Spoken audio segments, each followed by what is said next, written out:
Candaan tanpa disengaja. Bab 70. Hei, apa yang kamu lakukan? Lepaskan.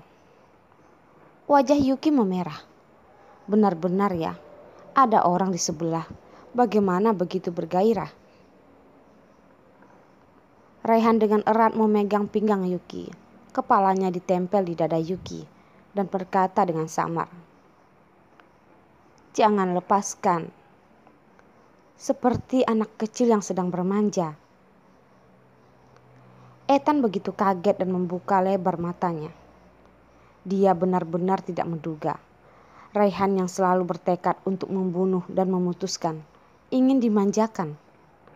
Meskipun Tempest Bar telah dibuat berantakan oleh Raihan, tapi itu sepadan. Wajah Ethan memiliki keinginan rasa tahunya yang tidak bisa disembunyikan. Lucu dan penuh harapan. Yuki melirik lalu tersenyum dan sambil melihat keramaian, dia berbisik dengan suara anak kecil. "Ayo lepaskan, aku akan membawamu pulang." Raihan tiba-tiba mengangkat kepalanya dan menyeringai kepada Yuki. "Untuk apa pulang? Mencari penjahat?" Bahkan ketika mabuk masih bisa melontarkan kenakalannya. Oh Tuhan, jika ada lubang di depan, Yuki akan segera masuk. Keramaian dan hiruk-pikuk di sekitarnya tidak bisa menahannya. Mencoba menahan keinginan untuk tertawa, mengepalkan tangan sambil batuk 2 kali, pura-pura serius dengan Yuki. "Nona Yuki, kalian bicaralah dengan baik-baik. Aku ada sedikit urusan, aku pergi dulu."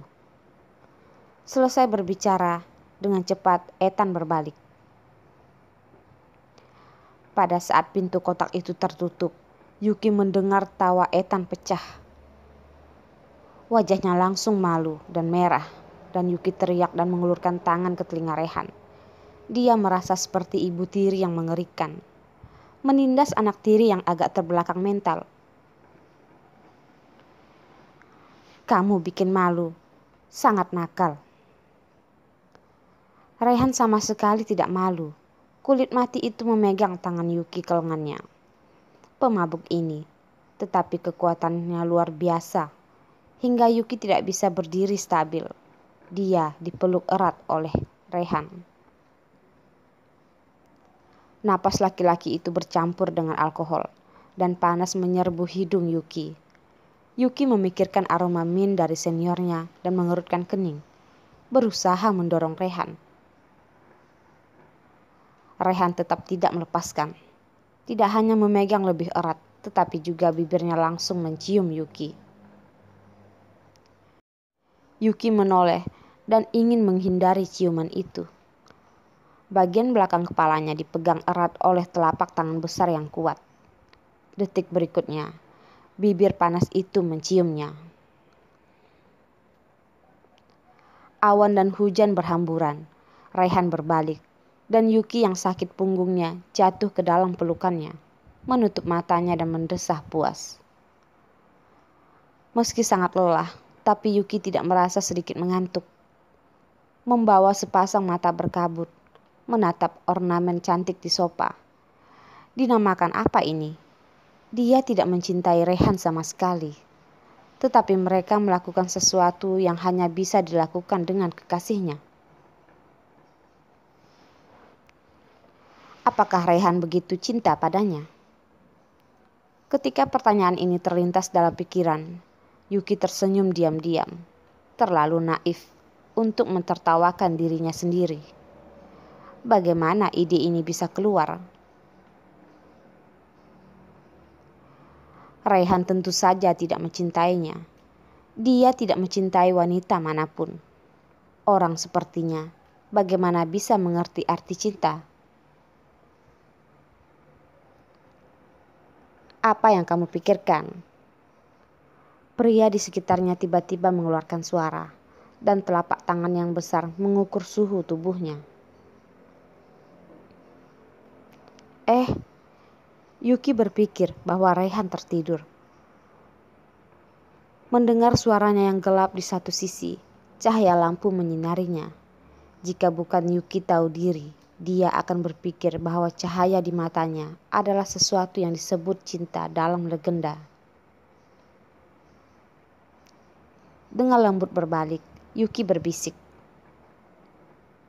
Memikirkan ayahku. Yuki berkata bahwa itu semuanya bohong. Dia bertanya-tanya kapan ayahnya bisa menyelesaikan operasi dan kapan dia bisa meninggalkan Rehan. Rehan menarik Yuki lebih erat dan meletakkan dagunya di kepalanya, menggosok rambutnya yang panjang. Minggu depan, aku akan menemukan dokter untuk mengatur operasi untuk ayahmu minggu depan. Yuki sangat gembira. Benarkah? Terima kasih, Rehan. Rehan tersenyum jahat.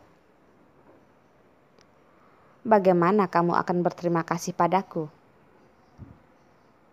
Mata bergerak di tangannya tanpa kasih sayang.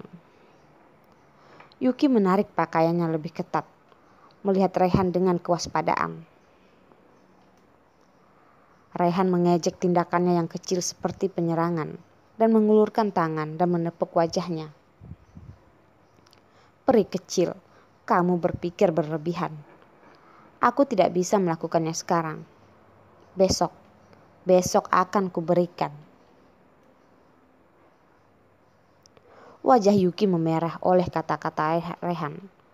Kesal sambil berbalik dan pergi untuk mengabaikannya. Rehan menyentuh wajah Yuki dan menghembuskan napas di telinganya. Suara itu sangat lembut. Ada apa? Apakah landak kecilku ini pemalu? Sudahlah, jangan menggoda lagi. Berdandanlah yang cantik besok. Temani aku ke pesta makan malam. Yuki menghela napas lega. Aku seorang wanita hamil. Pesta makan malam apa yang harus dihadiri? Sekarang perutku agak gemuk dan itu tidak terlihat bagus. Rehan mengulurkan tangannya dan membelai perutnya yang sedikit terangkat. Suara itu penuh dengan kebanggaan. Kamu cantik ataupun tidak cantik, kalau ku katakan menurut, kamu patuhi saja. Aku akan membawamu untuk membeli gaun besok pagi. Keesokan harinya, ketika Yuki masuk ke dalam mobil bersama Rehan, dia masih enggan bergumam. Aku benar-benar tidak ingin menghadiri pesta makan malam. Bisakah aku tidak pergi? Rehan tersenyum dan menatapnya. Yuki, apakah kamu hanya merendah? Apakah kamu pikir kamu tidak pantas? Tidak bisa mengimbangi? Apakah kamu terlalu takut? Dia tahu metode apa yang paling pas untuk membujuk Yuki. Benar saja, Yuki menyeringai, lalu berkata, ya, hanya sekedar pesta makan malam. Pergi ya pergi. Bibir Rehan memiliki senyum yang lebih dalam. Yuki menatapnya dengan waspada. Apa yang kamu tertawakan? Rehan mengangkat alisnya, tidak berbicara, dan membanting setir. Dan mobil berbelok ke sudut yang tenang untuk berhenti. Hei, apa yang kamu ingin lakukan? Yuki hatinya merasa gelisah. Rehan meletakkan jari telunjuknya di bibir Yuki. Diamlah. Kemudian, dia membungkuk dan mencium bibir Yuki dengan hangat. Mata Yuki sangat terkejut. Dalam jarak yang sangat dekat, dia melihat cahaya kilau tersirat di wajah Rehan. Sisi 3 dimensi dari fitur wajah tampan dan memikat dalam cahaya. Tampan seperti pangeran dalam patung klasik. Berkonsentrasilah. telapak tangan besar dengan kuat memegang bagian belakang kepala Yuki. Raihan mencium lebih dalam dan lebih hangat. Lidah yang fleksibel memiliki kekuatan magic yang luar biasa, yang membuat Yuki menjadi bingung. Dalam cahaya terasa disetrum. Untuk waktu yang lama, Raihan mengangkat kepalanya dan menatap Yuki, dan menyala api yang luar biasa. Yuki tidak berani menatapnya, hanya melihat jalan ke depan. Raihan mendongak dan melihat keluar. Sisi sebaliknya kosong, dan tidak ada bayangan hantu. Ketika dia menoleh, dia menemukan bahwa Yuki mengalihkan perhatiannya dan membuka pintu, lalu melompat keluar dari mobil. Mata Raihan menjadi gelap dan berkata sambil keluar, "Yuki, naiklah ke mobil." Yuki tidak menurut begitu saja. Berdiri di bawah sinar matahari, sepasang tangannya di pinggul. Nadanya sangat menghina. "Raihan, apakah kamu pikir aku sangat bodoh? Apakah kau pikir aku akan naik ke mobilmu dan bermain?" Sinar menyinari dirinya melalui bayang-bayang pohon, rambut hitam panjang, wajah suci putih, kekanak-kanakan, seperti air yang bening, dilapisi langit biru dan awan putih, indah seperti lukisan. Raihan tiba-tiba merasa jantungnya berdegup kencang dan kekurangan oksigen. Menatap Yuki di luar pintu mobil, ingatannya penuh kasih itu tiba-tiba menghilang. Pada saat ini hanya ingin mencintai wanita kecil di depannya, menjaganya. Bahkan jika dia menginginkan bintang-bintang di langit, Raihan bersedia mengambilnya. Bertahun-tahun kemudian, ketika Raihan mengingat adegan ini lagi, dia menyadari bahwa ini adalah perasaan hati. "Naiklah ke mobil. Aku berjanji tidak akan menggertakmu lagi." Raihan membuka pintu dan memandang Yuki di luar mobil. Di dalam matanya tersirat senyum penuh arti. Tatapan Raihan membuat Yuki merasa aneh. Tatapan apa ini? Mengapa Raihan melihat perasaannya seolah-olah dia adalah permen yang enak? Sepertinya dia adalah hewan peliharaan yang sangat imut. Yuki tidak bisa mengetahuinya, dan dia terlalu malas untuk memikirkannya. Mengaitkan jari putih ramping dan meraih Raihan di depannya. "Berjanjilah." Raihan tersenyum sedikit, mengulurkan jari-jarinya yang ramping, dan dengan lembut mengaitkan ke jari Yuki.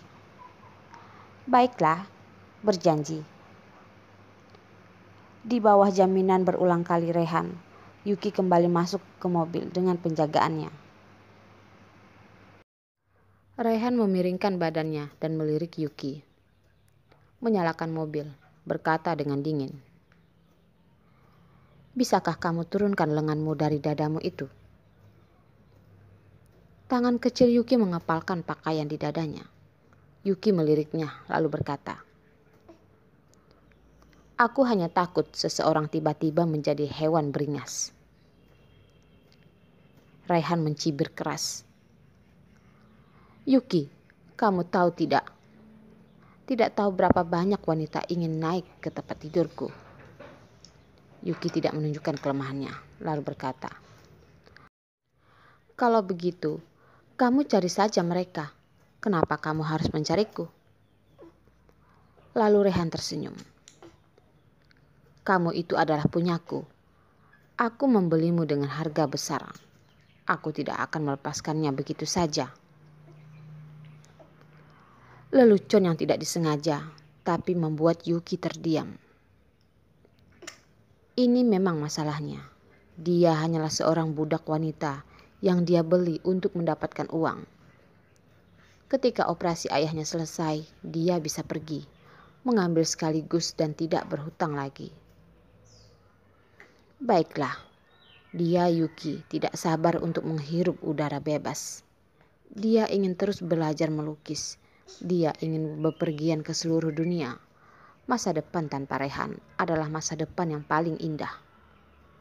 Yuki bersorak untuk dirinya sendiri, mengabaikan semacam keasaman di hatinya.